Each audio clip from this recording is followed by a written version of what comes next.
Tensions flared in Assam's educational hub, Jorhat, after an indigenous Assamese youth from the Mishing community was allegedly brutally attacked by a suspected illegal settler.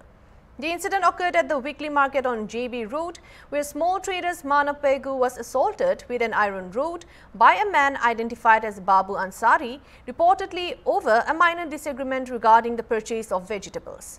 According to eyewitnesses, the assailant not only physically attacked Pegu but also made derogatory and offensive remarks targeting the Mishing community. The attack has sparked outrage among the local business community, who staged a roadblock demanding the immediate arrest of the accused. Following public pressure and escalating tensions, Jorhat police launched a search operation and arrested Babu Ansari from a minority-dominated area where he was allegedly hiding. As police escorted the accused to the police station, angry traders reportedly tried to confront and attack him.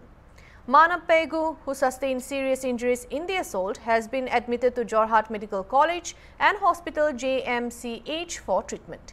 This incident comes amidst an ongoing state government drive to evict illegal encroachers from government and forest land across Upper and Lower Assam. The brutal assault has intensified concerns over the growing number of suspected settlers and the need for stricter action. Locals have urged the government to take swift and firm measures to prevent such incidents in the future and to ensure the safety and dignity of the indigenous communities in Assam.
মাহি মিলি মাল নমাই মোৰ লগৰে হয় নাৰিকল আনিলে গুগুনে কি কয় এইটো মই নাজানো ই আহিলে দাম পৰিছে আমাৰ লগৰটোৱে ক'লে 70 টকা তাৰ ময়ো ওচৰত আছো ই ক'লে যে 70 টকা দাম উনিয়ে এনেকুৱা টেমা গৰম হৈ গ'ল তাৰ সুদূৰ বাই মিচিং বোলে তহঁতে ইয়াত তাকিব পাই মিলি বেছি কৰিছ বোলে মই তেতিয়া কি ক'ম মই কৈছো দাদা আপোনাৰ এইটো ভুল হৈছে আপোনাক ক'লে আপুনি হৈ যোৱা নকৰিব তাৰপিছত আটকুৱা আহি মিলি মোক ক'লে কাজিয়া কৰিব নালাগে তাৰ এইটো ভাবি মিলি মই ভৱিষ্যতলৈ চিন্তা কৰি মিলি লাহেকে আছো আকৌ ঘূৰি আহি মিলি মাৰিছে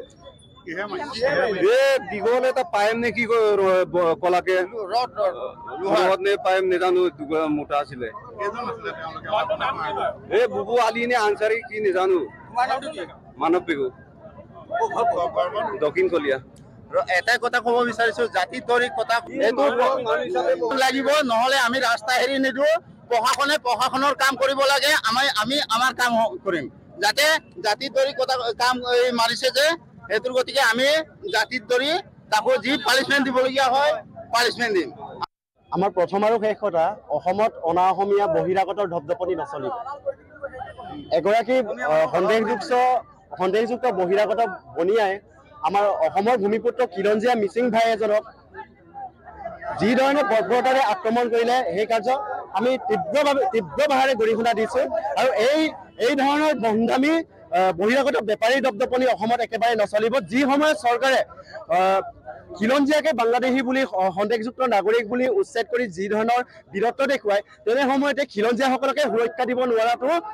চৰকাৰৰ এক ধৰণৰ ব্যৰ্থতা আমি যোৰহাটৰ প্ৰশাসনক আকৌভাৱে অনুৰোধ জনাইছো বুবু আনচাৰী নামৰ এই মানে কালপ্ৰিটজনক অতি সোনকালে কঠোৰতম শাস্তি প্ৰদান কৰিব লাগে যেতিয়ালৈকে আমি ন্যায় নাপাওঁ তেতিয়ালৈকে এই আমাৰ যোৰহাটৰ মাজমজিয়াত আমাৰ মিচিং ভাই কিলঞ্জীয়া মিচিং ভাইসকলে আধাভাগ বজাৰ দখল কৰে সেই বজাৰ আমি তেতিয়ালৈকে বন্ধ ৰাখিম যোৰহাটত আমি গোটেইখিনি বজাৰ আমি বন্ধ ৰাখিম যেতিয়ালৈকে আমি ন্যায় নাপাওঁ।